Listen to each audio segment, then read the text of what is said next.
Hello there. You're listening to Linda Pinizzotto of the Condo Expert here in Mississauga. We have a fabulous conversation today. Now, what is the subject? It's actually allergies, anaphylactic shock, and we have a wonderful guest, Debbie Bruce. She's the co-director of Canadian Anaphylaxis Initiative. Now, Debbie, you mentioned about the Good Samaritan law. Now, I looked it up. Now, on the provincial government, it's actually the Good Samaritan Act of 2001. The definition in the Act says a healthcare professional means a member of a college of a health profession set out, and then it goes on about Regulated Health Professions Act. But, however, having looked at that, Good Samaritan would not be a health professional. So a Good Samaritan would be someone who, and here it says it again, it says who would be covered by a Good Samaritan Act. A healthcare professional, of course, who provides emergency healthcare services or first aid assistance to a person who's injured, ill or injured or unconscious as a result, maybe of any type of an emergency, maybe about, with respect to an accident. I think that whole sector is a no-brainer. We know that. But what we don't know is that where it stands as far as an individual other than a healthcare professional. And if that individual provides any degree of emergency first aid assistance to a person who's injured or maybe someone who's unconscious, again, as a result of an accident or an emergency situation or an injury, and they step in and provide an immediate assistance, then they're going to be protected. That's right. And people need to know this because you see Absolutely. immediately liability, like it's sad, isn't it? It's like a weigh scale. You see somebody who needs help. And, granted, there probably are people that would turn their head, which is awful and it's horrible, but it's a reality. But we have to look at the Good Samaritans and we have to be sure that they are protected if they're stepping in the case of any of these kind of emergencies. That's right. So it's just like the defibrillator. When you come to someone's rescue with good intentions and you do your very best, then you are protected by the Good Samaritan law. So it falls under the same guidelines. So if I took a condominium, for instance, and say condominium directors decided now that they're going to keep both Epi Pens available at security and also the defibrillator. I always have trouble with that name. I can never spell it. I know, that's no kidding. I'll let you say the word then before I stumble on it again.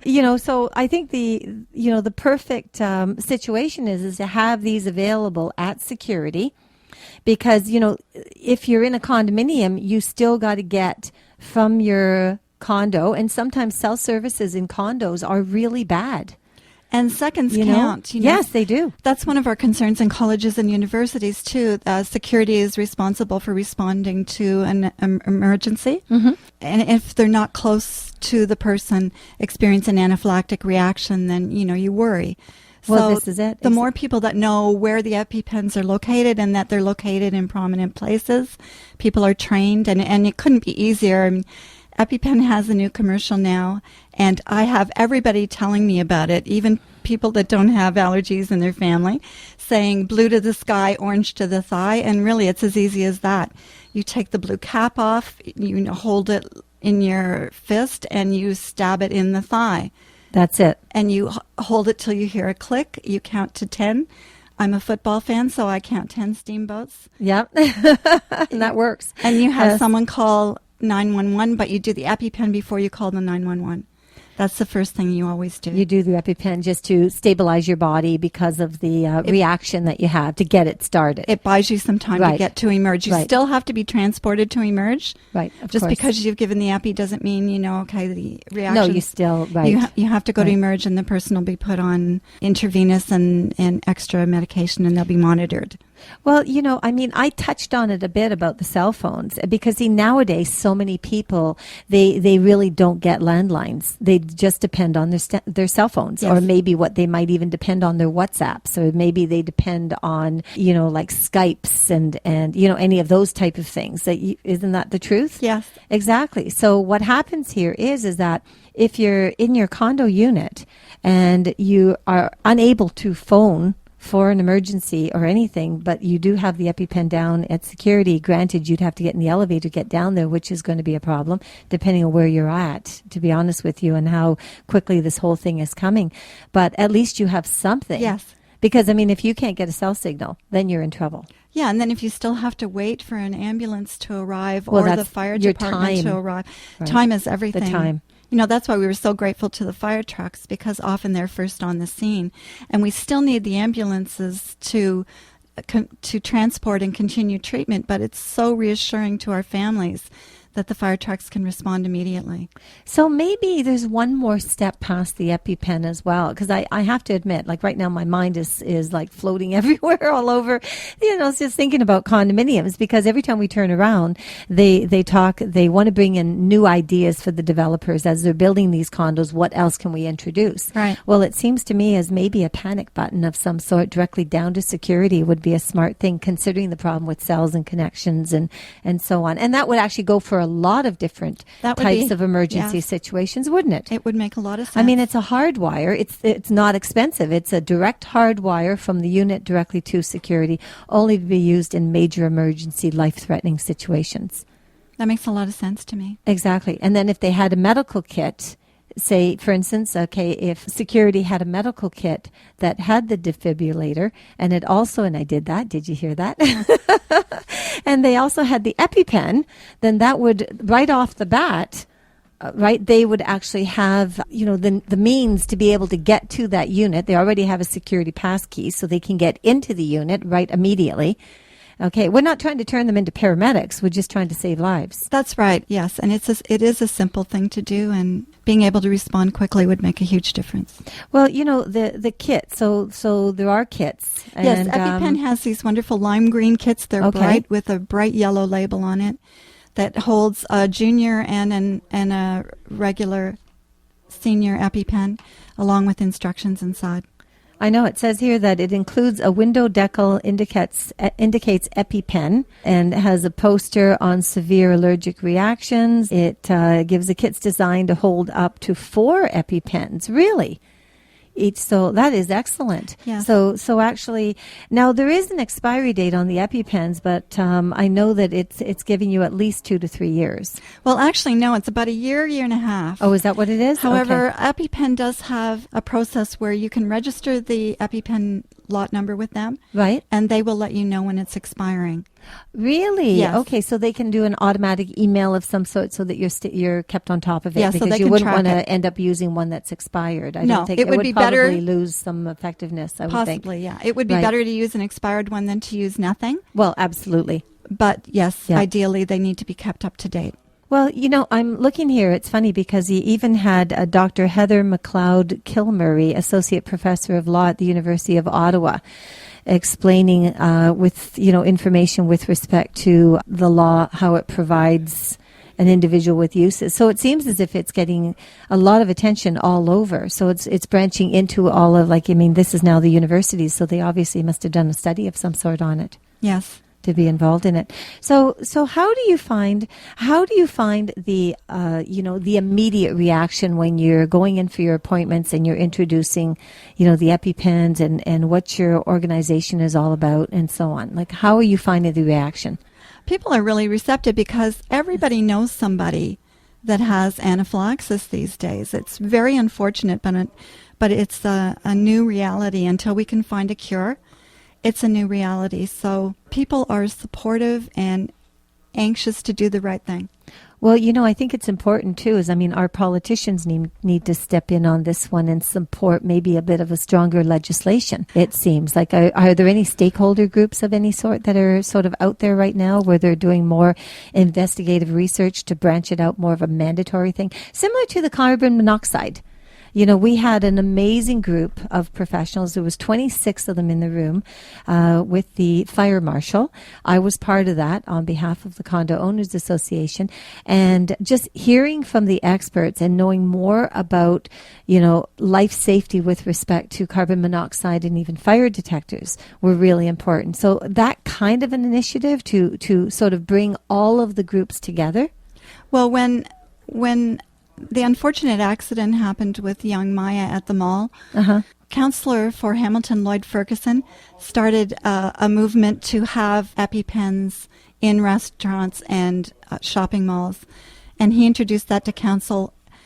Peel is also looking at it. I've been talking to them about it as well, and they're studying it now and having dialogue. Niagara is also working on it, but it's a regional issue. And yes, I would like to see, of course, I'd like to see laws saying that they need to be in public venues, community centers.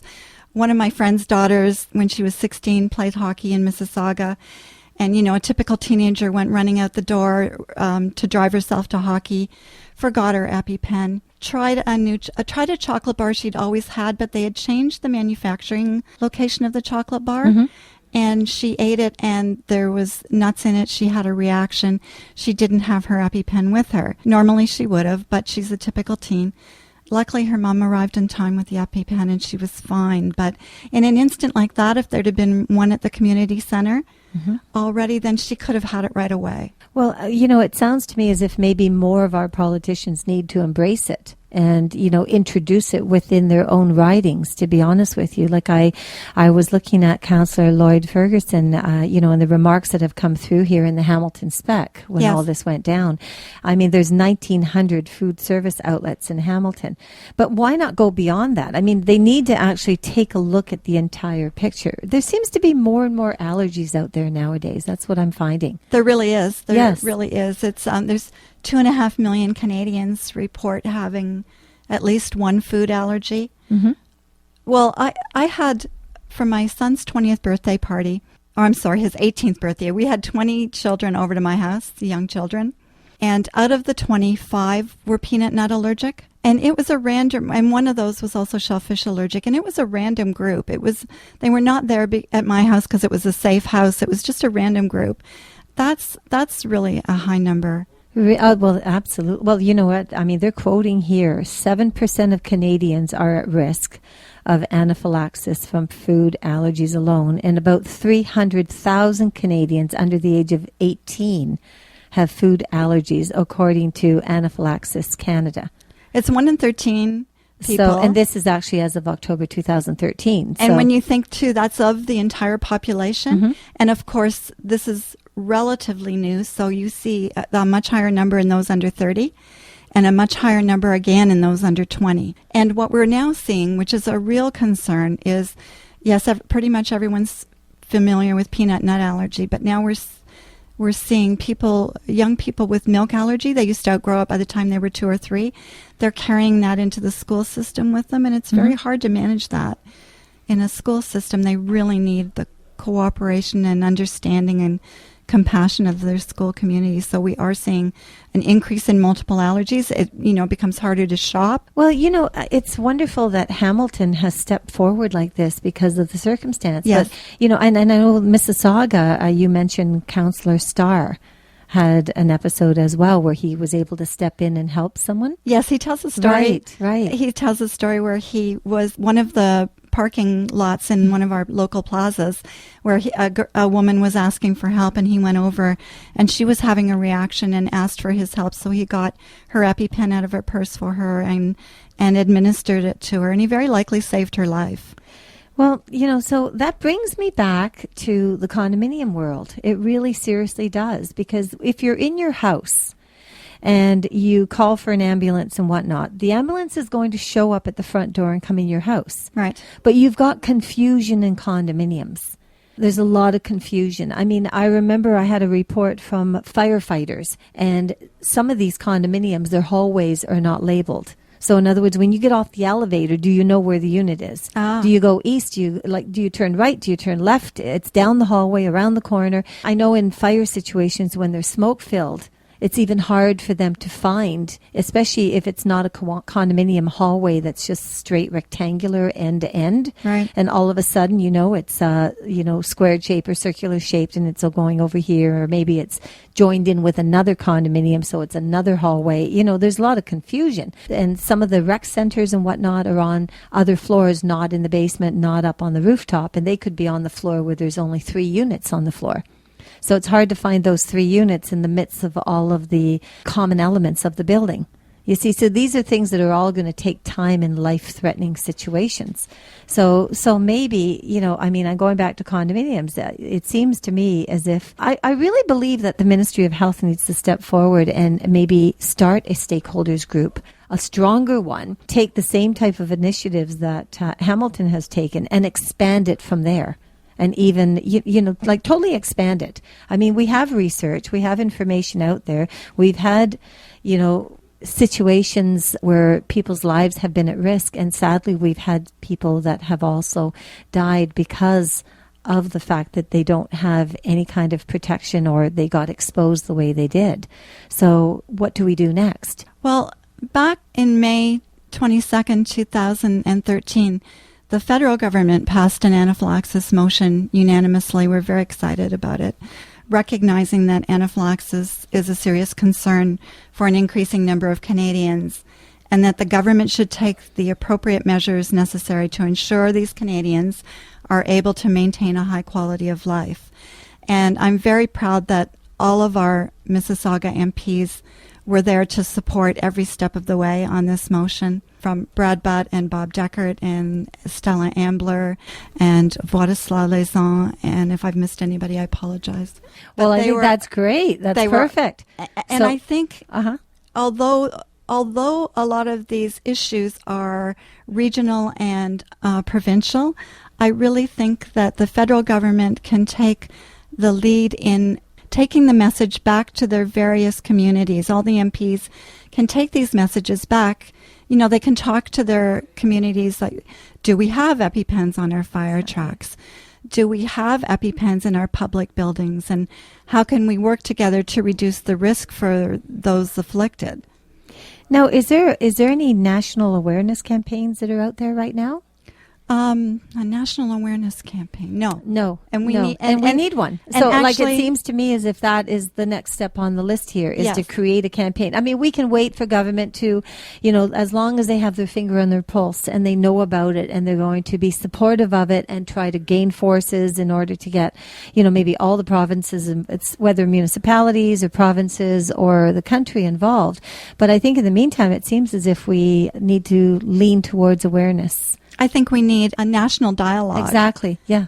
Yes, very much so. And there's things issues that we're struggling with, for instance, on food labeling. We're asking friends and family and teachers and school community to purchase products that are safe for these children with anaphylaxis, but I think more can be done in the food labeling because may contain is still voluntary at this point. And most people think that if a product has the may contain statement on it or doesn't have the may contain, then it's safe. And that's not necessarily the case. So we need to get that message out to people as well. So that would always also put a warning out there on something that just entered my mind is, what about people that order things through the internet? And, whether it be a food item, whether it be a sports bar, whatever it is from whoever, wherever they're ordering it from, because a lot of people do online ordering and, the items are coming from all across the world potentially. How do they really truly know what the substance is that's inside those particular products? I mean, there seems to be some degree of a risk going on, especially if people don't know. Number one, they may not know they have the allergy. Number two, if they do know that they have the allergy, that's fine. Three, if they're ordering the product from who knows where, they will not know whether or not it will actually trigger that allergy. Well, I can tell you that most if it's in Canada, then, if it's in Canada and they have the proper stickers and they've had the proper approvals and so on, then they're protected. But, with so much going on through the internet nowadays, it's like everybody and their brother is selling a product somewhere. And we are importing so much more than we manufacture. And being able to trust the labeling and the authenticity of the ingredients, and not just food items. We need to be concerned with everything that we come in contact with. So that includes medications, cosmetic products, shampoos. It's really hard with botanicals these days. Manufacturers are trying to entice the consumer by adding more and more botanicals. But when you're dealing with the top 10 allergens, then it's a concern for those of us Well, because people think automatically an allergy is digesting something. Yes, they do. Or getting stung. Yes. It doesn't occur to them that allergies, as much that it could be basically a skin cream. I know that, for instance, if you were to go tomorrow and decide that you want to go get a dermabrasion done, the first question they're asking you is what type of pills are you on? Because they want to make sure that there's not going to be any type of allergic reaction with the chemicals that they're using on your skin and the pills that you've ingested into your body, and which could trigger some kind of an allergic shock. So, I mean, that could happen with a number of different things, really. Yes, my son actually had anaphylactic reaction to laundry detergent. He's a young student, and his roommates changed the laundry detergent that they were using, and he did his 8 loads and was covered from foot to toe in hives, and he was scarlet, and his hands were just scarlet, and he started to have trouble breathing. So that goes back again then. I think what really happens is that it's, you can create, and there's two sides to it here. On one side, you can create as much awareness as you possibly can to say, okay, you know what? There are these kind of allergies. Make sure you're protected. Make sure there's an Epi Pen somewhere, close to you, or if not on you, yes, somewhere. But then there's the other side of awareness saying, you know what? Do I have any allergies? I don't know if I have it. So does that mean that maybe people should consider getting allergy tests? No, it's not recommended. We don't want people Okay. fretting that they might have an allergy. Oh, okay, perfect. Well, I want to clear that because believe that's me, important. when you've got my listeners out there and they're listening to the entire show, which again is to create awareness, we don't want them all panicking now thinking, oh my God, I don't have these and maybe I should do this or maybe I should do that. It seems to me as if, there's that 5 categories there which could be of concern. And then being aware that there are EpiPens available, that's really where we're all about. Yes. Right. And, the fact that we would like to see provincial government, if not federal government, take a strong active role by ensuring good legislation, maybe making sure that these an EpiPen can be a serviceable product that's going to be in different areas where there will be the public. The public is exposed to whatever. Well, you know what, Debbie, I know you mentioned about getting them into baseball games. So Yes. You know what? That's a great subject we got to talk about, because now we've got a lot of sports athletes, people that are really keen on sports and they need to know about it. Maybe, work with different organizations in the sports world. You're listening to Linda Pinizzotto here at the Condo Expert, and I'm speaking with Debbie Bruce, the co-director of the Canadian Anaphylaxis Initiative. And you can find information on cai-allergies.ca, or you can email Debbie, and that would be at ajjr3033@rogers.com. Hang tight, and I will be right back.